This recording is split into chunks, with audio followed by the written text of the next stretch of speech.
Saudações reformistas, muito boa noite. Vamos aqui para mais uma live do Gert, dessa vez em parceria, que privilégio, uma parceria com o IDTC, o Instituto de Direito Tributário Contemporâneo, para mais um evento aqui de um tema super importante que a gente vai abordar, principalmente aí para o período de transição da reforma tributária.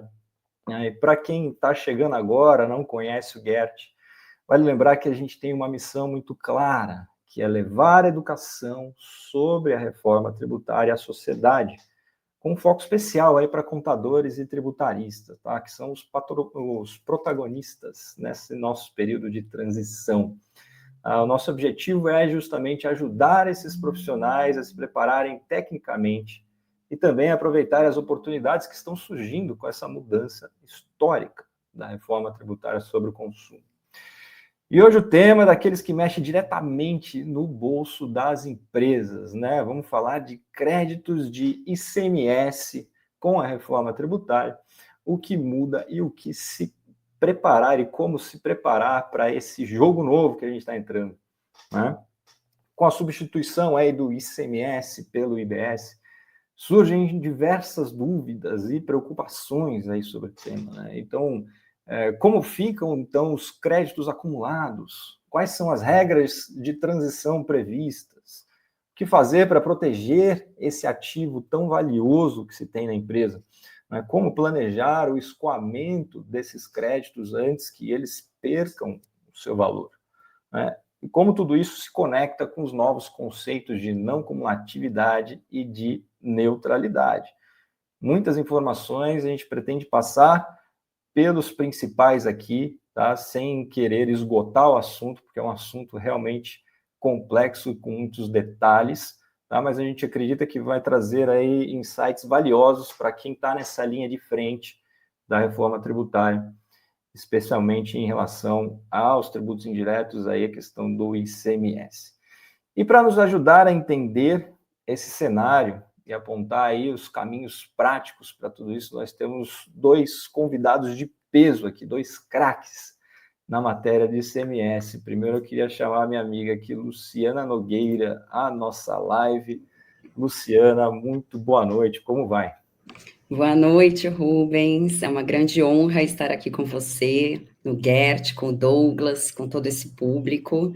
Eu estava vendo aqui, eu entrei no Gert em julho de 2021, então você é um grande visionário que trouxe todo esse estudo da reforma. Nós estudamos reforma tributária há muitos anos, por sua causa, e é uma grande honra estar aqui em parceria com o Instituto de Direito Tributário Contemporâneo, IDTC, e a noite hoje promete muito assunto quente sobre crédito de ICMS para a gente tratar. Perfeito, Luciano, que honra ter você desde 2021, né? O Gert eu fundei em 2020, foi em meados de 2020. Eu percebi ali que ia ter uma guinada pela aprovação, foi uma aposta, podia não ser aprovado, porque a gente já tinha algum histórico de não ter sido aprovado, né? Mas percebi que poderia emplacar, porque estados e municípios que sempre foram o calcanhar de Aquiles da aprovação da reforma, eles começaram a ceder em algumas questões, né? Então, foi com base nisso que eu criei o grupo e falei, olha, é uma bela oportunidade para a gente se inteirar do assunto, trocar informações, fazer eventos específicos. Esse aqui já é a 7ª live do Gert sobre o assunto. O IDTC já tem várias, né? Eu acho que vocês já passaram o Gert, já fizeram Muitas. E atualmente, todas as sextas-feiras, às 10 horas, às 10 da manhã, nós fazemos um evento gratuito com a função social também de informar a sociedade sobre os impactos dos segmentos, dos principais pontos. E é uma honra tê-lo no nosso instituto também, como membro. Teremos do Split Payment, né, em breve. E é uma grande honra representar o IDTC aqui no Gert. E obrigada pelo convite, Rubens. Que bacana, Luciana. A Luciana é advogada tributarista, sócia da LN Boutique Tributária Estratégica, e fundadora e presidente do IDTC, Instituto de Direito Tributário Contemporâneo. Ela é especialista em Direito Tributário com MBA em Gestão de Tributos e Planejamento Tributário na FGV de São Paulo. Tem MBA em Compliance na FBT e pós-graduação em Contabilidade, Gestão Financeira e Fiscal na PUC.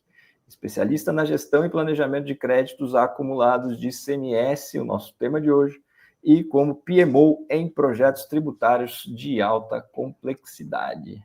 Muito bem, Luciana, vou pedir licença aqui para já chamar o nosso segundo apresentador aqui, o nosso segundo expositor, que é o querido Douglas Camparini. Como vai, Douglas? Boa noite.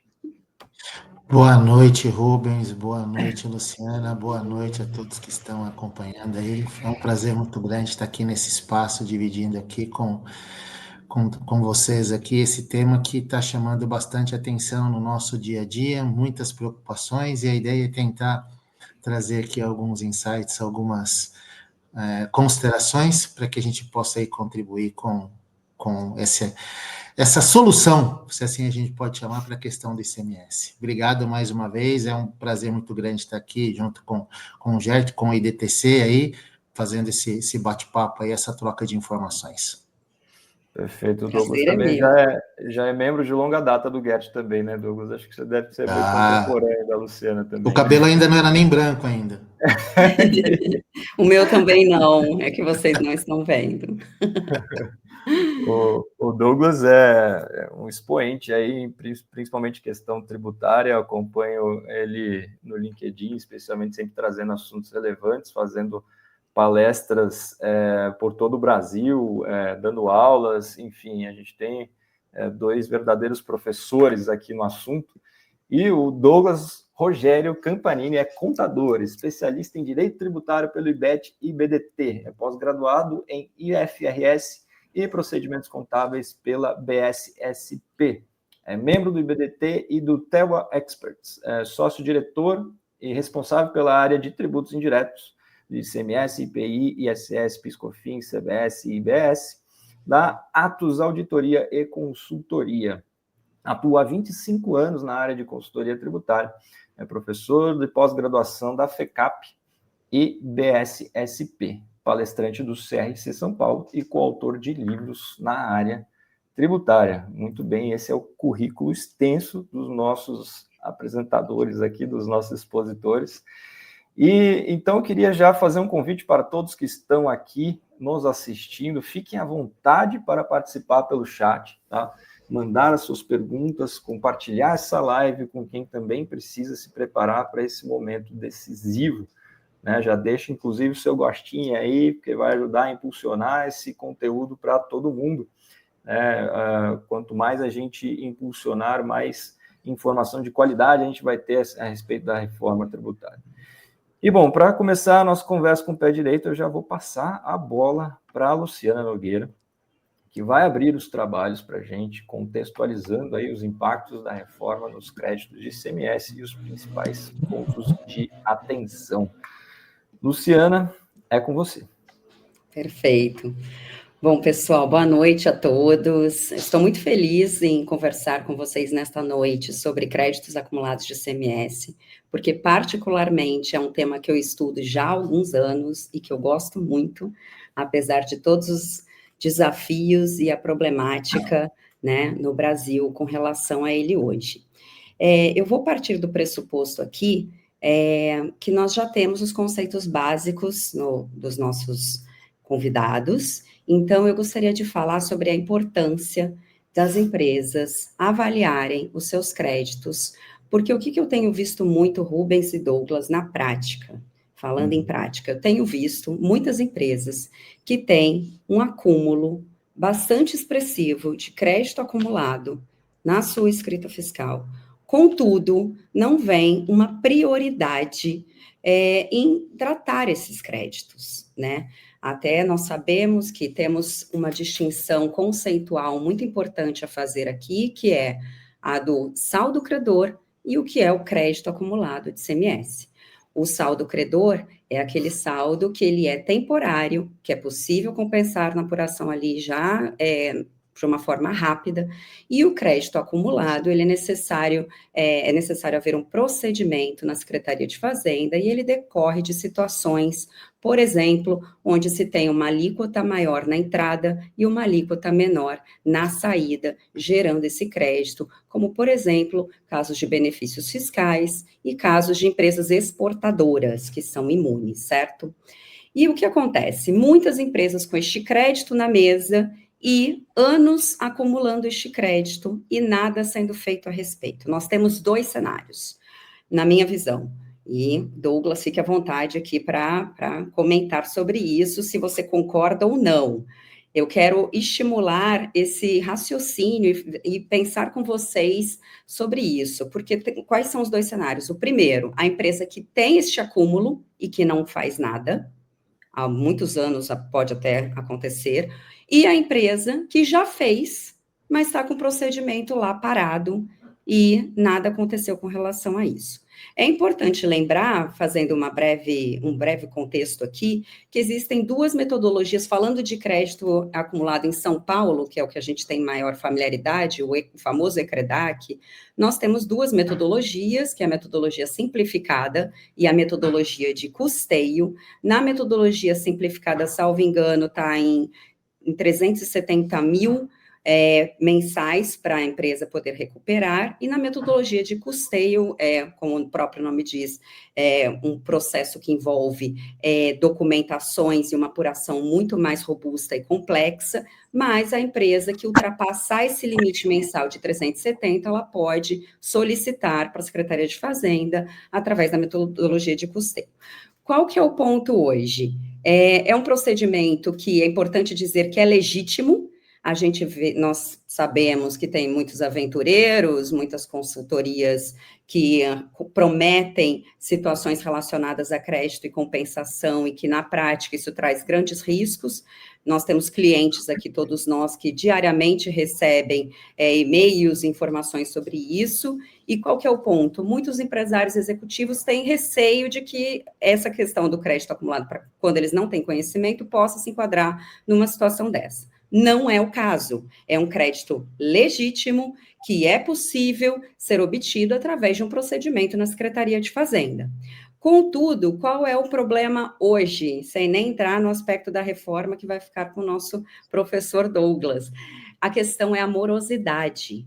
Hoje nós já temos um processo moroso para alcançar este crédito.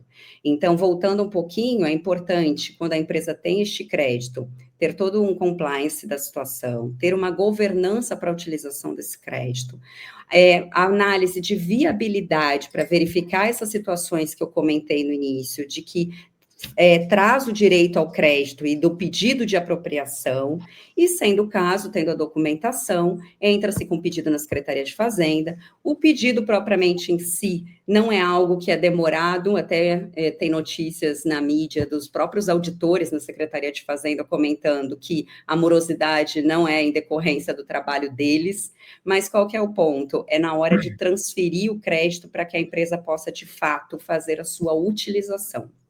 E para isso, tínhamos até alguns dias atrás o programa Nos Conformes, por exemplo, que a empresa com as notas A+, A, B, elas poderiam ter uma simplificação ainda maior na obtenção deste crédito, e por conta das fraudes que aconteceram do ICMS-ST, esse programa infelizmente foi cancelado, mas existem outras tratativas para trazer uma certa celeridade. Enfim, com essa tratativa do auditor, tem essa questão para utilizar o crédito e como que fica isso, e como que a empresa pode, o que ela pode fazer quando esse crédito está disponibilizado ou homologado. Que, lembrando que é um processo que demora, eu tenho casos aqui que 2 anos não saiu ainda, e tenho casos de clientes que estão chegando, que entraram com a metodologia de custeio, que tem muitos milhões na mesa, e que o processo está parado há cerca de 3, 4 anos. Tá? Até fazendo uma brecha aqui, é importante a gente colocar na mesa a contratação de consultorias especializadas e profissionais especializados no assunto. No caso deste cliente em potencial, o que aconteceu com ele? Fizeram um protocolo, uma grande empresa de consultoria, fizeram um protocolo para recebimento na metodologia de custeio e nunca mais ele teve retorno de nada. Então, fizeram o protocolo e parou ali. Tá? Então, o que acontece? É importante uma consultoria especializada, séria, competente e diligente, porque a diligência nesse processo é imprescindível. Então, voltando dando certo, homologando esse crédito, como que a empresa pode utilizar? E é aí que entra o porquê que eu gosto desse crédito. A empresa, ela consegue, através disso, compensar o seu próprio ICMS.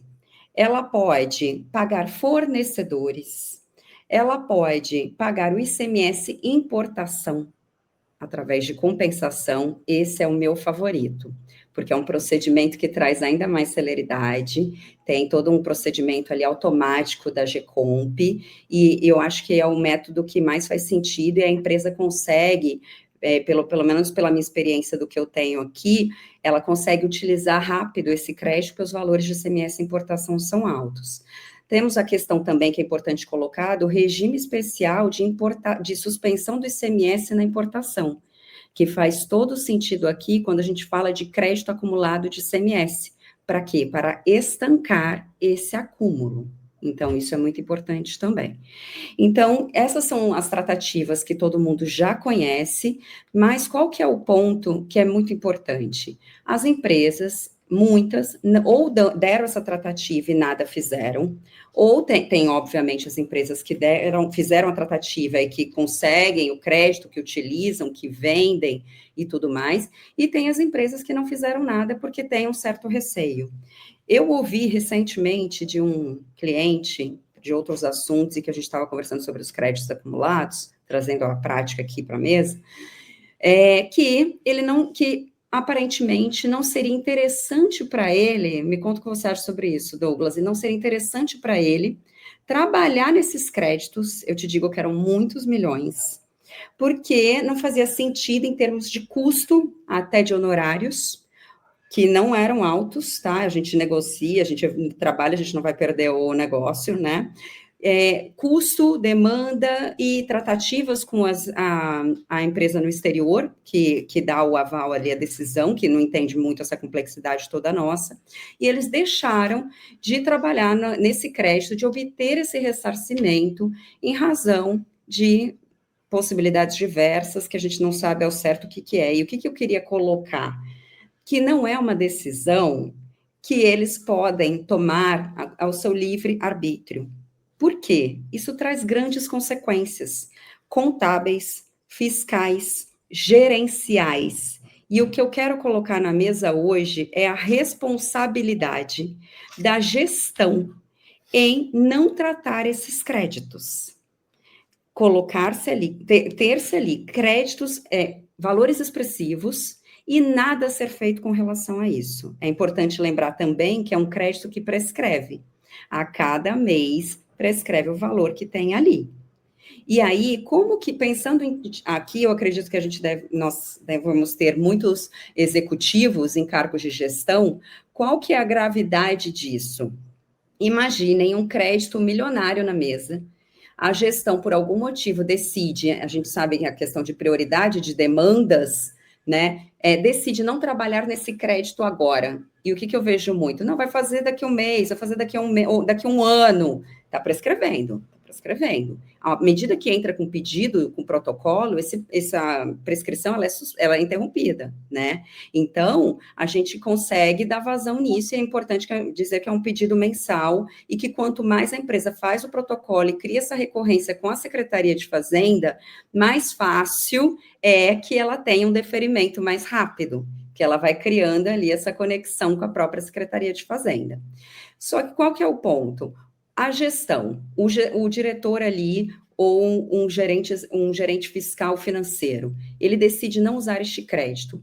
Como ele vai explicar para a sua diretoria, ou quais os impactos a nível de acionistas, stakeholders, investidores, qual o impacto para a companhia, para o próprio quadro de funcionários, para a saúde financeira da empresa, de não se dar a tratativa adequada para este crédito?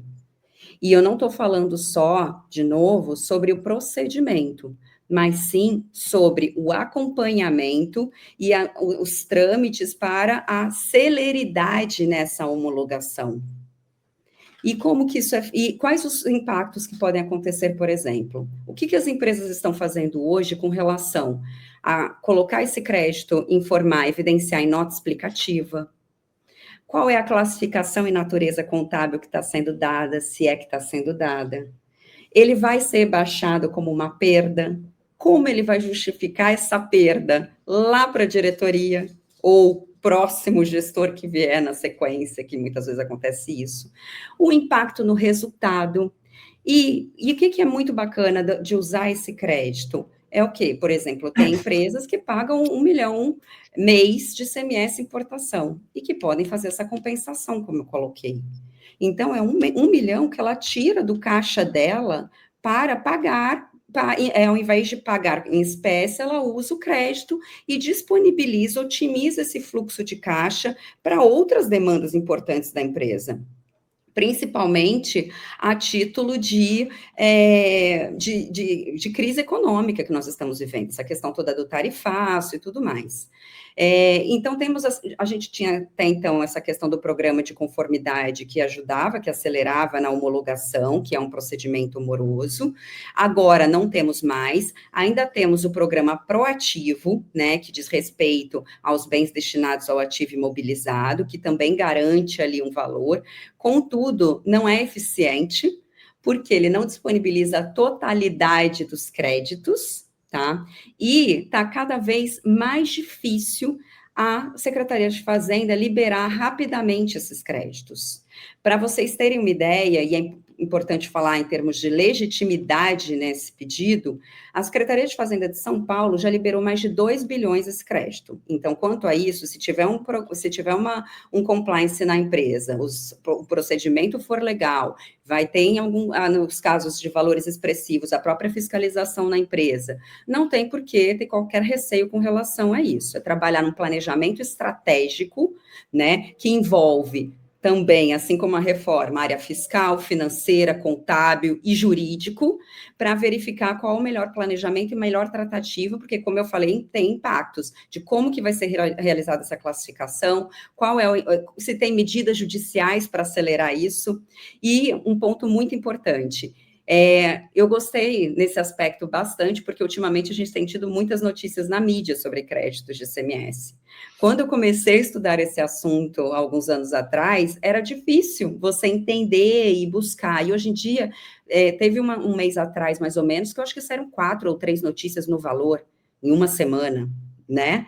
Então, o quê? Medidas judiciais, os contribuintes buscando o judiciário para acelerar essa medida, para obter a atualização da Selic, voltando lá para o cargo de gestão. Como o gestor vai explicar para a alta gestão que ele deixou um crédito parado, que está lá 3, 4 anos, que ele não fez nada, ou que ele fez, mas não deu seguimento, está parado, que ele nem sabe como que está, né? Como ele vai explicar que esse valor, depois de 120 dias que você entra com o procedimento, já corre a Selic, você pode, através de mandado de segurança, pleitear atualização pela Selic, como ele vai justificar essa perda financeira para a alta gestão?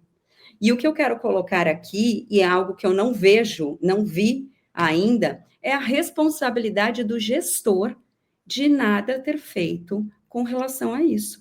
Uma ingerência, uma ineficiência com relação à gestão desses créditos acumulados de ICMS. E agora, eu não vou entrar nos aspectos ali da reforma mesmo que o Douglas vai comentar, mas agora com a reforma, tudo isso se torna ainda mais palpável e grave e objeto de questionamento pela diretoria, por um conselho de administração, por investidores, acionistas e tudo mais. As próprias auditorias independentes questionando isso, já questionam de uma forma moderada, mas isso tende a se acentuar em todos os níveis de gestão, que hoje nós temos cada vez mais gestores e executivos que são pessoas que compreendem a situação, que entendem do seu negócio, que entendem o que está acontecendo e sabem dialogar sobre isso. Como justificar para um gestor essa questão? Então, é um risco que pode atrair até ações de responsabilidade com relação a isso, uma justa causa. Então, o que eu quero trazer aqui é que não é um assunto, uma decisão que eles decidem se querem ou não, quando e como. é algo que precisa ser feito. E a hora é agora, porque com a reforma tributária, os créditos, como o Douglas vai falar, se não forem homologados até dezembro de 32, vai trazer uma ineficiência e uma morosidade ainda maior. E se hoje é todo esse procedimento moroso, como vai ser em 2033? Se a cada dia a gente vê o fisco obstaculizando esse ressarcimento para o contribuinte.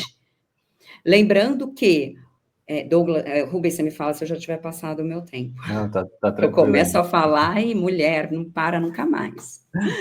E aí, como é que vai ser? Porque, por exemplo, o fisco, foi feito um levantamento de uma notícia, salvo engano, de um escritório, mas eu vi recentemente agora na PET, acho que é de julho de 25. Parece que agora tem 9 bilhões de empresas com créditos já homologados. E como eu falei, o ponto não é homologar. Tem todo o procedimento, demora, tem toda a validação, essa iniciativa, impulsionamento do próprio contribuinte, que muitas vezes não faz isso, e deixa para o Estado. Eu fico inconformada, Rubens e Douglas, do contribuinte deixar 15 milhões, 100 milhões para o Estado de São Paulo. O que ele tem feito? Ele tem, o procedimento corre, a morosidade, como eu falei, é na forma de utilização para o contribuinte de fato disponibilizar, ter aquele valor para ele usar, e qual que é o ponto? Ele não disponibiliza valor. O Tarcísio, com relação ao tarifaço, ele colocou na mesa 1,5 bilhão de créditos, né? Então, a gente tem conhecimento disso, foi agora em julho também. Era para as empresas exportadoras que tiveram os impactos da tarifa do Trump, né? Qual que é o ponto? Existe esse valor na mesa. Então, assim, por que uma empresa não vai ter, por analogia, talvez esse mesmo direito, né? Por que só as empresas ali do proativo? Outro ponto, movimentar o judiciário. O judiciário tem, no meu ponto de vista, tem concedido decisões muito positivas para o contribuinte com relação a essa morosidade, a atualização da Selic. Então, esse impulsionamento é muito importante, esse movimento da sociedade também. Nós temos, se vocês verificarem nas mídias, temos notícias de empresários, de diretores de grandes entidades, enfim, questionando isso, e que é um ponto sensível, porque o Estado, por que ele não devolve? Porque ele quer arrecadar, e quanto mais o contribuinte tiver ICMS de crédito, menos o Estado arrecada. Né? Então, são essas providências, eu acho que vai da auditoria, das auditorias independentes, começarem a questionar mais sobre a tratativa que vai ser dada sobre esse crédito, principalmente com relação às perdas, né, porque a empresa que perdeu, seja por questão de prescrição, porque não fez nada, seja por questão que pediu no judiciário não fez nada, porque está lá parado administrativamente, seja a questão do próprio conselho de administração, dos administradores questionarem os seus gestores sobre o que eles estão fazendo a respeito, seja os próprios gestores terem essa iniciativa, porque isso impacta no resultado, com certeza, né? E fica ali, a gente tem vários estudos que seria um lucro fictício ali na escrita fiscal, na contabilidade da empresa, e que merece ser tratado, né? Qual o impacto disso? E principalmente nota explicativa. Então, sobre os procedimentos em si, temos essas duas sistemáticas, como eu falei, depende ali do valor que a empresa pode utilizar, as possibilidades de utilização são muito favoráveis para a empresa, traz esse giro no caixa dela, a otimização, direcionamento para outras demandas, temos essa questão também da comercialização do crédito, tem empresas que elas não precisam, não conseguem usar internamente esse crédito. O que elas podem fazer? Elas podem comercializar, monetizar esse crédito. E é muito bacana, porque hoje a gente tem visto um movimento, uma aceitação também bacana, e é um crédito que vocês sabem que a hora que chega para a gente, em 2 dias você vendeu, ou quem te disse que tinha não tem mais, mas até trazendo um outro ponto que eu vejo muito, das empresas se atentarem aos valores de deságio, porque temos esses aventureiros no mercado e que colocam taxas de deságio que nós que somos da área sabemos que é totalmente incompatível, que já tem ali um cheirinho de ilegalidade, né? Então, ter uma consultoria especializada que vai assessorar em tudo isso, inclusive nessa questão da monetização, é muito importante, né? E as empresas terem esse crédito, que inclusive é possível hoje transacionar, né, com o Estado de São Paulo utilizando esse crédito. Então, as possibilidades são inúmeras, eu sou super fã desse tema, mas desde que seja feito com diligência, que é muito importante, desde que o gestor se coloque à disposição de nos dar a oportunidade de realizar essas tratativas, né, em conjunto, obviamente, com a contabilidade, e que agora, com a reforma tributária, essa eficiência faz muito mais sentido, porque essa gestão dos créditos, ela precisa ser calculada em termos temporais, para que a empresa não tenha um impacto ainda maior. Perfeito, Lúcio. Foi uma exposição brilhante aqui. Você tocou em pontos sensíveis mesmo desse assunto. Essa questão da responsabilidade dos gestores é algo assim, eu não tinha ouvido falar muito alguém abordar nessa propriedade que você falou, e faz todo sentido, porque tem muito crédito que acaba ficando na mesa, às vezes por uma certa preguiça de ir atrás. É verdade que o ambiente não é dos mais favoráveis, né? Os estados costumam deixar um ambiente tóxico para esse tipo de ressarcimento aí. É difícil, você tem passos demorados, tem que impulsionar sempre, e demora, e acaba se desistindo muitas vezes no meio do caminho.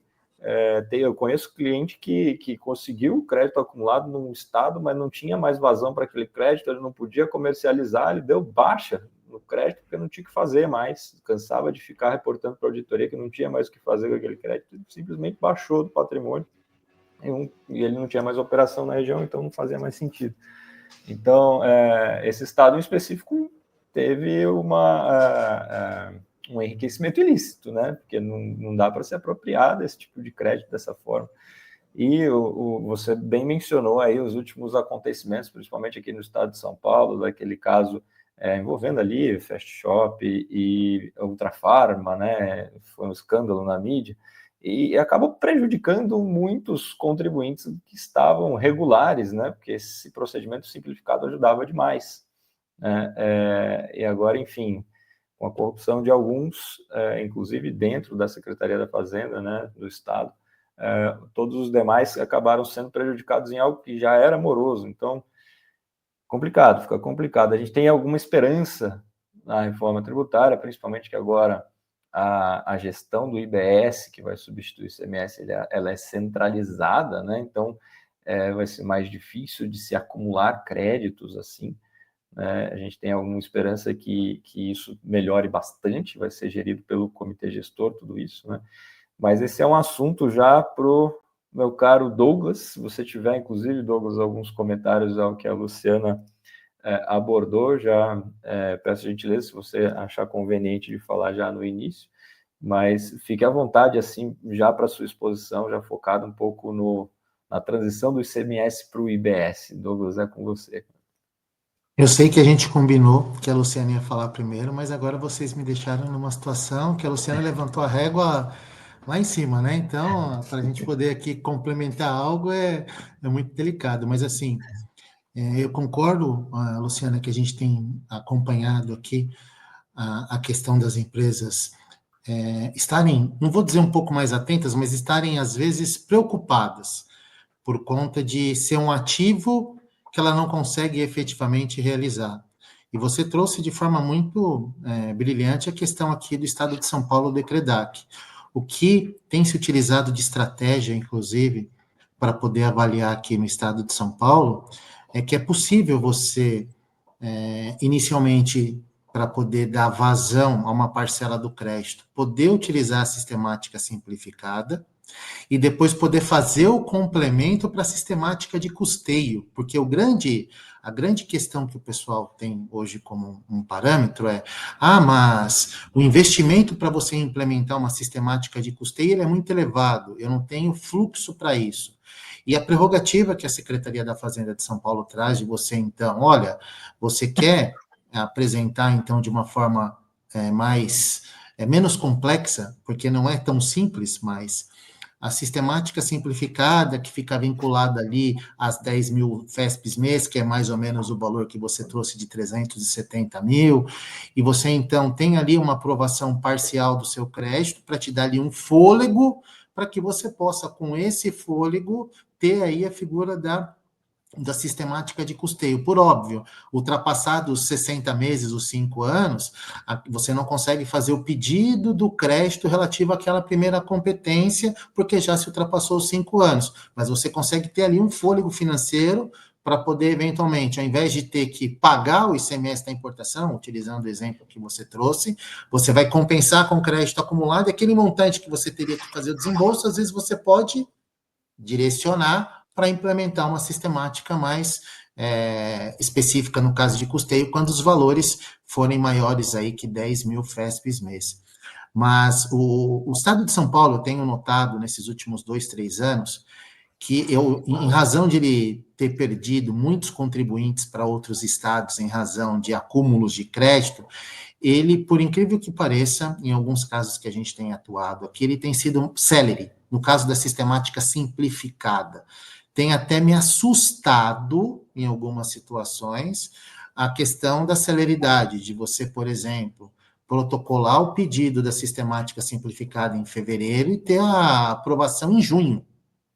Me assustou, assim, eu diria que foi um susto, mas um susto muito positivo pela questão da celeridade, mas que isso tem sido trabalhado pelas empresas para tentar ali naquele primeiro momento ter a possibilidade de ter um fluxo de caixa maior para fazer um investimento, né, em outra sistemática. Mas o grande ponto aqui é que a gente olha para alguns estados, Paraná, por exemplo, tem a figura do Siscred, que também tem as suas prerrogativas próprias e o contribuinte consegue eventualmente trabalhar. Mas tem estados, por exemplo, se a gente olhar, Pernambuco, Paraíba, ele só tem aquela possibilidade de transferência de crédito acumulado que está prevista lá no artigo 20 e 21 da Lei Complementar 87, que é o crédito acumulado decorrente de exportação. E ele sequer ali tem uma prerrogativa de como fazer isso, como o Estado de São Paulo tem. O Estado de São Paulo, nesse ponto, ele é um Estado que está muito avançado com relação à questão de, apesar em alguns casos, da morosidade, mas ele está muito avançado na questão da tratativa. Tem estados que sequer possuem tratativas para você poder fazer essa transferência. Tem que ingressar com ação judicial, tem que obter a decisão para cravar que o crédito é decorrente de exportação e você solicitar a transferência. Então, assim, o que eu costumo trabalhar hoje nos eventos que a gente vem fazendo, nesse bate-papo que a gente está trabalhando aqui, é difícil, mas nós conhecemos a regra. Agora, o que vai acontecer? A gente estava falando, inclusive, no nosso grupo de WhatsApp, olha, hoje está sendo discutido o PLP 108, e aí entrando já na questão da reforma tributária. Gente, a gente tem 13, 14 artigos no PLP 108 de algo que está em discussão, que pode sofrer aqui alterações e que a gente não sabe como é que vai funcionar na prática. A gente tem aqui algumas prerrogativas dentro desses artigos, e aí fazendo já o link do que a gente tem hoje para o que a gente efetivamente vai se identificar no futuro. Eu até estou com 2 telas aqui para tentar resumir, né, o que a gente vai encontrar no PLP 108 com relação a essa questão da monetização dos saldos credores. Primeiro, ele fala que tem que estar escriturado em 31 de dezembro de 32, mas tem uma redação que ainda que a escrituração possa ser feita depois. Vamos ver como é que ele vai tratar isso. Imagino que seja créditos extemporâneos, que a gente vai ter que voltar a retificar a escrituração, né? Mas eu vou ter que ter a homologação desse crédito. E o que é essa homologação? Quando a gente olha para o PLP, e aqui para quem está nos acompanhando aqui, está lá dentro dos artigos, se não mudarem a numeração, né? 132 a 145, 146, da versão que foi aprovada do parecer hoje, dia 30/9, lá no Senado. Ele fala que tem que estar escriturado e que esse crédito vai ter que ser objeto de homologação. Só que essa homologação, eu vou ter que ingressar com ela a partir de 1º de janeiro de 33, eu posso fazer isso em 5 anos. Então, ou seja, de 33 eu poderia pedir a homologação até 38. Então, se a gente está falando, Luciana, que as pessoas estão com uma certa dificuldade de utilização desses saldos, imagine a gente ter um saldo em 31 de dezembro de 32, eu vou ter que entrar com um pedido, o Estado vai ter até 12 meses para se manifestar. Então, vamos começar aqui, que eu seja muito célere, no dia 2 de janeiro, porque no dia 1º a gente vai estar comemorando a virada de ano aqui, no dia 2 de janeiro a gente vai lá e faça o protocolo. O Estado pode ter mais 12 meses, sendo que esses 12 meses podem virar 24 se forem objeto de fiscalização. Então, a gente tem aí, 33 inteiro, 34, para ele fazer a homologação. Enquanto isso, o IBS está ali funcionando, sendo exigido, cobrado normalmente. Então, a gente vai ter mais 2 anos aqui, na pior das hipóteses, né, para ter esse saldo homologado. E quem vai definir as regras de homologação de saldo? Cada Estado. Então, cada Estado vai ter que editar aqui uma legislação para identificar como ele vai homologar esse saldo. Muito se fala aqui que talvez tenha uma homologação tácita. Você vai ingressar com um pedido, vai passar o período e o Estado não vai se manifestar, então, tacitamente, em tese, ele vai aceitar aqui esse montante. Feito isso, se houver concordância, e é esse o termo que está no PLP 108, se houver concordância, o saldo vai poder, por exemplo, ser utilizado para bater dívidas com ICMS. Então, se eu tiver dívidas de ICMS do passado, que hoje a gente não tem essa possibilidade, a não ser que seja o ECREDAC aqui em São Paulo, que eu possa converter o saldo credor em crédito acumulado, ter débitos de dívida ativa, seja próprio ou de terceiro, eu posso compensar isso. Tem estados que a gente sabe que não tem essa prerrogativa. Então, se houver concordância, o Estado pode, homologuei o seu saldo e você pode abater dívidas do próprio ICMS. Mas aí eu vou no ponto que a Luciana está trazendo aqui. Os estados estão sem dinheiro. Eles não têm interesse em ter a devolutiva desse montante para o contribuinte. Será que o Estado vai criar a possibilidade de ele fazer um encontro de contas aqui? Eu acho que vai ser muito difícil, porque isso já poderia existir hoje. Já não existe. Então, não sei se com a figura da reforma tributária, apesar da previsão constante no PLP 108, lá no artigo 135, se isso vai acontecer. Mas, como tem a previsão, a gente tem que, né, torcer para que essa previsão saia do papel e efetivamente se torne prática. E, além disso, homologou.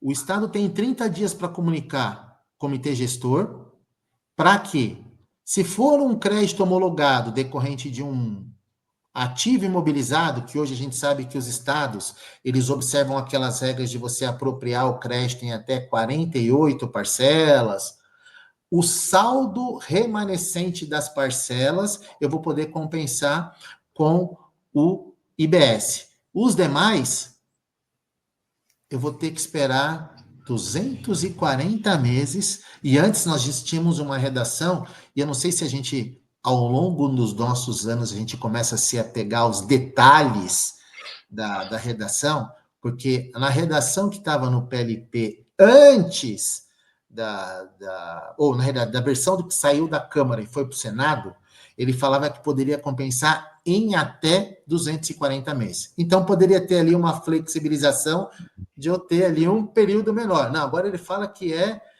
em 240 meses, em parcelas iguais. Então, em tese, ele vai homologar, vai dividir o que ele homologou em 240, você vai olhar 20 anos para frente e vai falar assim, mês a mês, você vai compensar. E pelo IPCA. E com não, mas vou te dar a correção do IPCA. Se a gente confrontar hoje IPCA e Selic, né, a gente sabe que tem uma diferença aqui gigantesca. Mas com o que a gente tem hoje, que é o saldo nominal, ainda tendo a figura do IPCA, eu diria que é menos perda, mas que ainda se torna uma perda muito grande. E isso vai depender da comunicação do Estado com o comitê gestor. Então, a gente tem que torcer aqui para que essa comunicação seja muito efetiva, porque a gente sabe que, pelo menos, o que vem sendo divulgado hoje na mídia, e o Rubens, como a pessoa que coordena lá o nosso grupo do JET, sabe que a atenção é não ter as obrigações acessórias. Então, não vai se conversar SPED com os novos tributos. Então, como é que os estados vão ter essa informação? Como é que eles vão repassar isso? Ou seja, eu fico um pouco preocupado, porque a gente sabe que a gente está saindo de algo que, bem ou mal, a gente conhece muito bem o funcionamento. Hoje eu estorno o saldo credor do SPED fiscal, ele vai lá para o conta corrente eletrônico do ECREDAC. A gente sabe que isso hoje é tudo muito bem interligado. Com essa figura da nova sistemática, a gente sabe que isso, o desencontro de informações aqui, ele pode ocorrer de uma forma muito fácil. Então, vamos ver se todos esses prazos aqui, né, vão trabalhar. Mas, gente, não é para a gente ficar tão preocupado, porque também eu vou poder, e aí ele utiliza o termo, né, poderá transferir para outras empresas do grupo econômico ou para terceiros. Então, eu vou ter a possibilidade também de, se eu tiver esse crédito homologado pelo Estado, posso ter a previsão de transferir para outras empresas do grupo. São Paulo hoje faz isso, né? Se você tem a figura de demonstrar que você tem relação de interdependência entre empresas que estão no estado de São Paulo, você pode solicitar a confirmação da relação de interdependência e fazer essa transferência para outras empresas do grupo econômico ou para terceiros. Só que grande parte das informações aqui é o termo, poderá. Então, quando ele fala poderá, vai ser uma faculdade. Se o regulamento trouxer isso, ok, se o regulamento não trouxer isso, a gente vai ficar na figura de que nós temos uma disposição, mas que, infelizmente, a gente não tem aqui essa figura. Ou, artigo 139. Não, pode ser ressarcido em espécie, em até 240 parcelas. Então, assim, a gente sabe que o ressarcimento em espécie aqui, me parece que é aquela previsão que obrigatoriamente tem que existir, mas acho que na prática a gente dificilmente vai identificar que até mesmo no estado de São Paulo, eu nunca vi o ressarcimento em espécie, a não ser a questão de transferência para outras. Vou transferir para um substituto tributário, ele vai te encaminhar, mas assim, o Estado ressarcir, talvez, se eu tivesse sem cabelo e ainda ver isso no futuro, né, até 2033. E, por fim, gente, para a gente poder depois aqui abrir o espaço para os debates aqui, né, para as considerações, além de a gente ter essa figura do saldo credor hoje, que para alguns estados a gente não tem a previsão, como tem em São Paulo, de ter ali uma facilitação da utilização. Mas, pelo menos a gente sabe como é que são as regras, a gente ainda vai ter o impacto daqueles produtos que estão sujeitos à substituição tributária, em que os destinatários ali na mudança do ICMS para o IBS pode ter mercadorias em estoque, os substituídos tributários, ele vai ter que apurar ali o saldo de crédito de ICMS, ST, que vai virar saldo credor, decorrente da mercadoria que estava em estoque em 31 de dezembro de 32, e que com a mudança para o IBS total a partir de 1º de janeiro de 33, ele vai ter uma parcela de saldo de crédito de ICMS ali que ele vai poder recuperar. E aí eu vou ter que fazer todo um levantamento de estoque, vou ter que levar isso para a escrita fiscal, vou ter que demonstrar isso para que eu possa efetivamente trabalhar aqui com essa figura. Então, além de eu ter o problema, eventualmente, de ter saldo credor de ICMS, esse saldo credor pode ser agravado se eu tiver mercadorias em estoque que tenha sido cobrado ICMS na modalidade da substituição tributária, ele vai, além disso, acrescentar ali o montante desse saldo credor. E eu vou poder utilizar esse crédito de estoque aqui em 12 parcelas. Então, ou seja, vou ter que homologar, vou ter que passar isso para o comitê gestor, ele vai ter que apurar para depois poder compensar isso com o IBS. Então, gente, eu faço aqui coro às palavras da Luciana, eu acho que a gente tem que colocar esse tema na mesa. As empresas têm uma certa dificuldade financeira, às vezes, para poder fazer um investimento com relação à questão da segregação, mas começa pelo mais simples, que é o custeio, depois, tendo um pouco no caso de São Paulo, né, tendo um pouco de dinheiro na mesa, vai para o custeio. Então, assim, começa pelo simplificado, vai para o custeio, você consegue ter ali um fluxo de caixa e, de uma certa forma, ter a previsibilidade, porque a legislação, eu vou reforçar, de hoje nós conhecemos. Do futuro, a gente está discutindo aqui. E a gente sabe que podem ter aqui uma série no regulamento, ou nos regulamentos que serão aí publicados, a gente sabe que pode ter uma série de requisitos. E se hoje a gente entende que pode ser uma trava muito grande, a minha preocupação no futuro eu nem sei quais serão essas travas, quais serão essas regras. Se forem mais complexas ainda, a gente vai acabar alongando um problema que, de uma certa forma, a gente poderia tentar minimizá-lo agora. Então, Rubens e Luciana, eram essas as breves considerações que eu gostaria de trazer aqui para vocês. Muito bom, Douglas, brilhante aí, eu acho que você trouxe várias informações que até eu não estava por dentro, estava acompanhando aqui o que você estava falando junto com o texto que saiu hoje, né, do plenário. Inclusive, eu não sei se foi votado hoje, a promessa era ter sido votado hoje, né? Acho que até o momento ainda não tivemos notícia. Eu também não consegui acompanhar se foi votado, eu vi que saiu o parecer, mas eu acho que ainda não tinha entrado na pauta para votação. Eu acho que não também, mas ali deve ir até mais tarde, quando tem essas aprovações mais importantes, eles trabalham até tarde ali, né?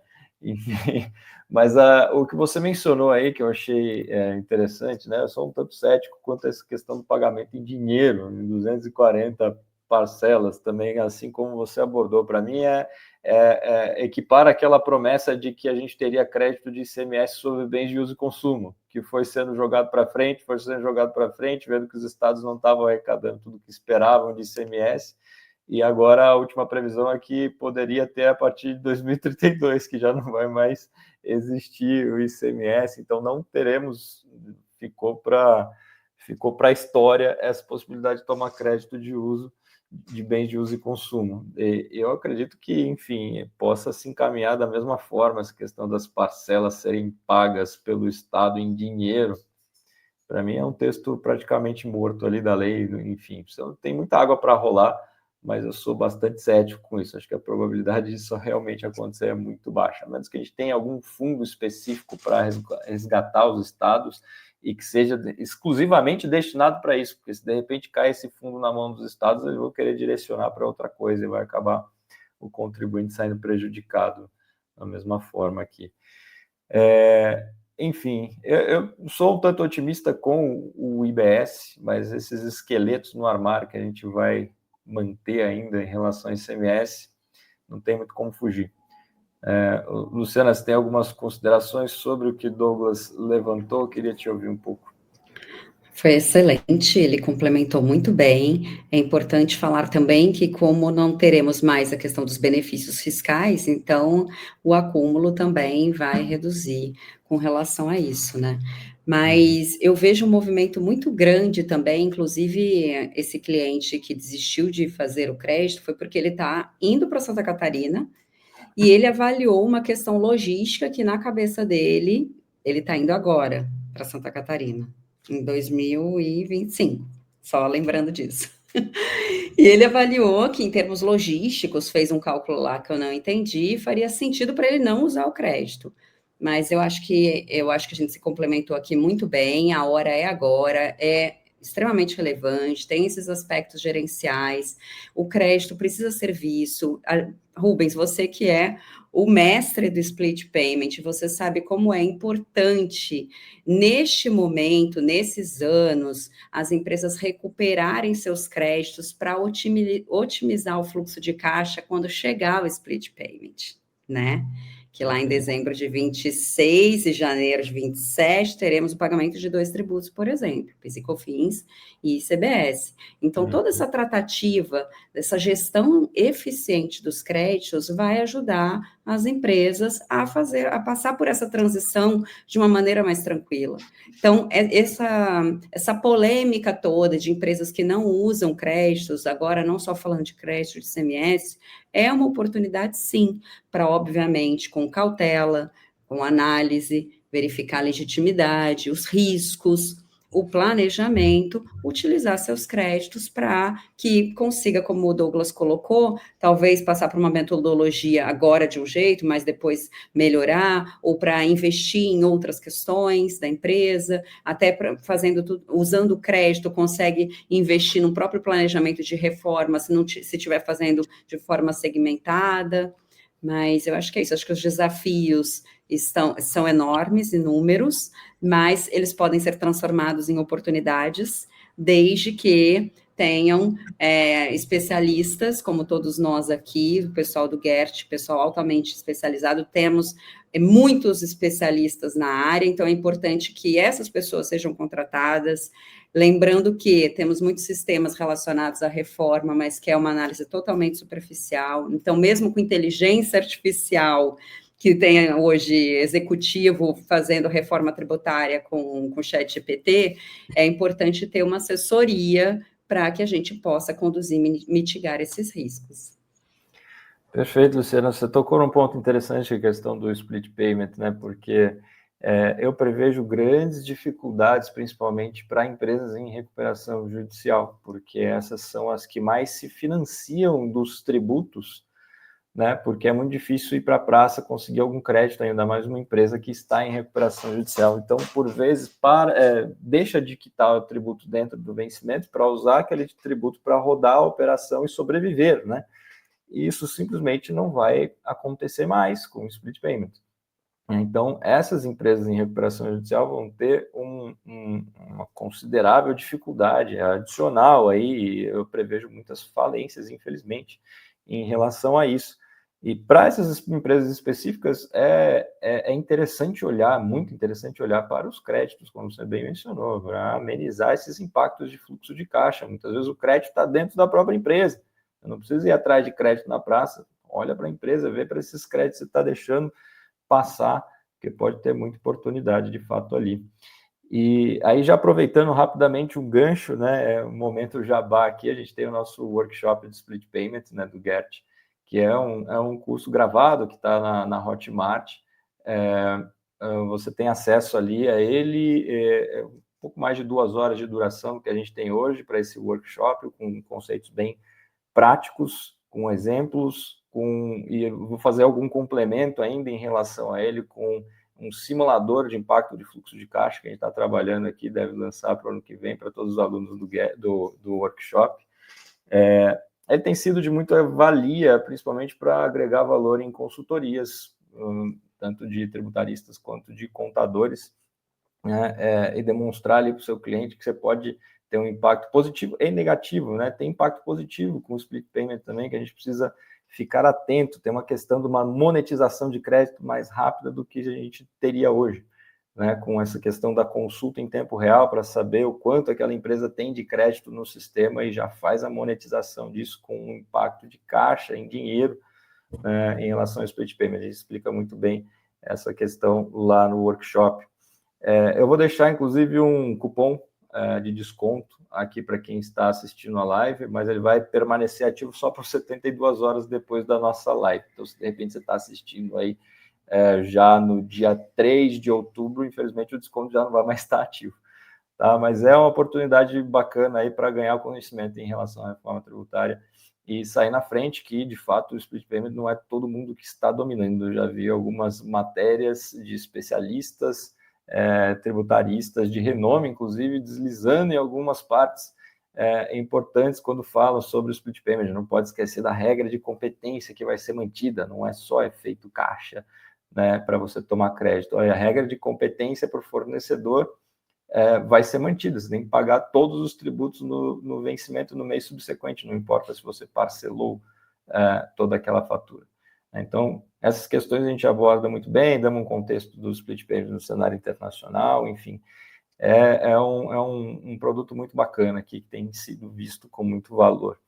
E um pequeno jabazinho também para a nossa próxima live, a gente vai ter na quinta-feira agora, no dia 2 de outubro, é uma aula introdutória do nosso próximo curso do GERT, que é o Guia de Precificação da Reforma Tributária. Isso a gente tem percebido uma dificuldade das empresas, inclusive daqueles que assessoram as empresas, né, os contadores, os tributaristas, em auxiliar os clientes na parte de precificação.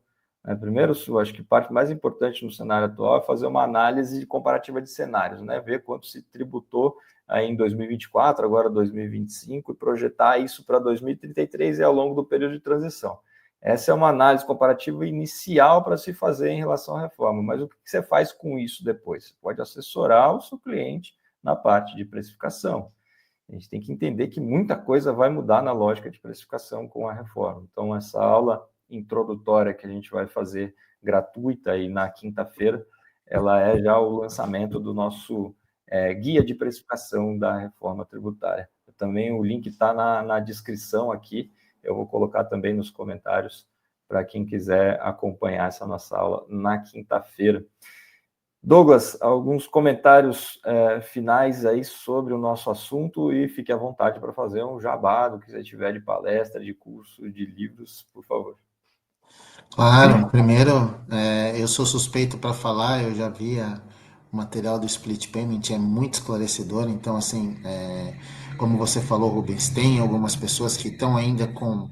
como é um tema novo, né, a gente sabe que a interpretação da legislação, ela, em algumas situações, acaba trazendo ali alguns confrontos de ideias, eu vou trazer assim, dessa forma. Então, algumas pessoas entendendo ali de alguma outra forma, então, assim...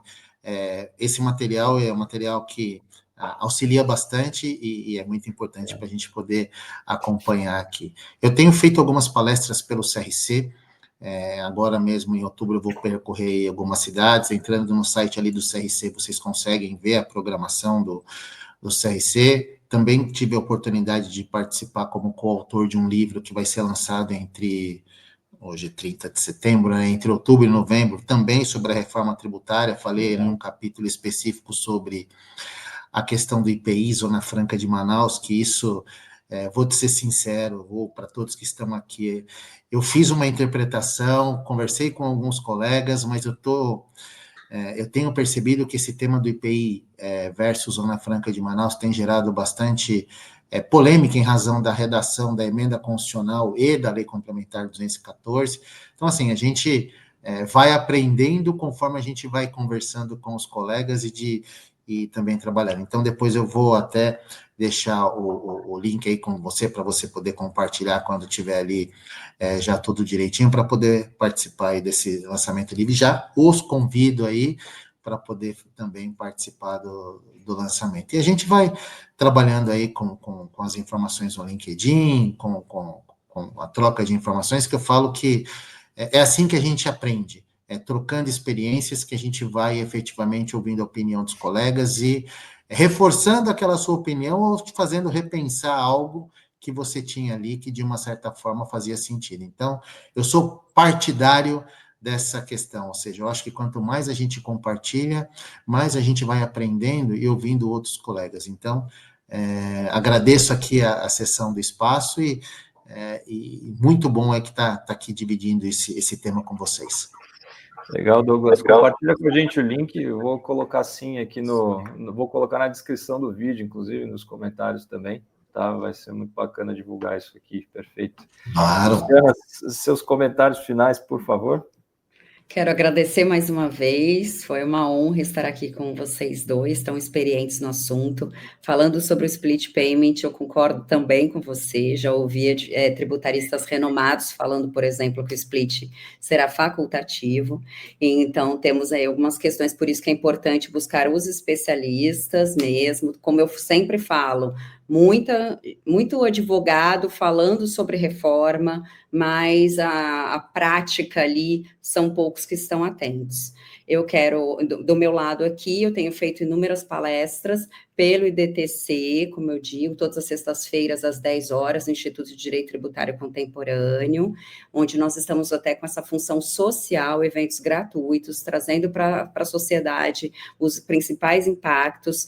É muito importante lembrar que o Simples Nacional vai ser bastante atingido, que se não for do regime híbrido, não vai ter direito ali, não vai dar direito ao crédito para os tomadores. Então, eu tenho visto e provocado isso para que os empresários assessorem essas pequenas empresas que, né, talvez não tenham condições até de contratar advogados especializados para essa transição.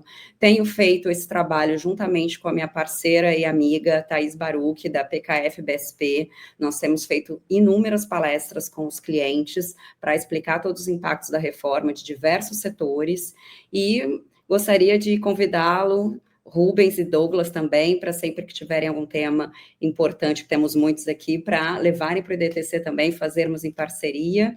E acho que é só o começo do nosso estudo, e como o Douglas bem colocou, é imprescindível, importantíssimo esse nosso papel. Nós aprendemos, né, um com o outro, são muitos pontos, então não tem como saber tudo. Então, essa união de esforços faz com que a gente entregue um trabalho melhor para os nossos clientes, para que a gente aprenda também. Agradeço o convite mais uma vez. Boa noite a todos.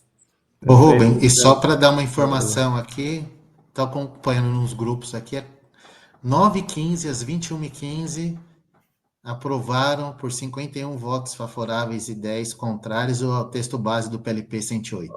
Breaking news, então, é breaking. Muito bom, muito bom. Bacana. Quem sabe faz ao vivo, Douglas. Ao vivo, muito legal. Obrigado, Douglas. Obrigado pela notícia. Vamos celebrar, né? Não sei, de repente vamos ver o texto completo, né? Porque tem algumas pegadinhas. Exatamente. Ali. Esse texto do PLP 108, ele nasceu bem torto, né? Teve alguns aprimoramentos, teve algumas coisas que ainda conseguiram piorar mais, né? Mas vamos ver se faz um evento específico do PLP 108, nessa aprovação dele. Ainda tem uma novelinha a mais, porque vai voltar para a Câmara vai querer derrubar algumas coisas, ainda tem veto, sanção do presidente, para aí a gente ter a lei complementar adicional aí da reforma. Eles estão no cronograma aí para ver se aprova tudo até o fim do ano. Eu acho difícil, mas vamos ver. Mas bacana, obrigado pela notícia. E é isso, gente. Aqui estamos encerrando a nossa live. Obrigado por você que assistiu. A gente teve até um baixo número aqui ao vivo, mas como foi nas últimas lives também, a gente divulga depois e o conteúdo é muito acionado depois, por conta da qualidade e por conta das descrições que a gente tem aqui. Os eventos passados, a gente está já com milhares de visualizações em cada um deles. Então, aqui a tendência é que esse conteúdo se difunda principalmente no YouTube. Eu vou, inclusive, baixar isso aqui depois. A Lu ficou de divulgar no canal do IDTC também, né, que está fazendo esse evento em parceria. Então, não deixe de se inscrever no nosso canal do Gert e no canal do IDTC. Curta, compartilhe o vídeo aí. Muito obrigado a todos. Muito boa noite. Obrigada, boa noite a todos, pessoal. Até logo. Tchau, tchau.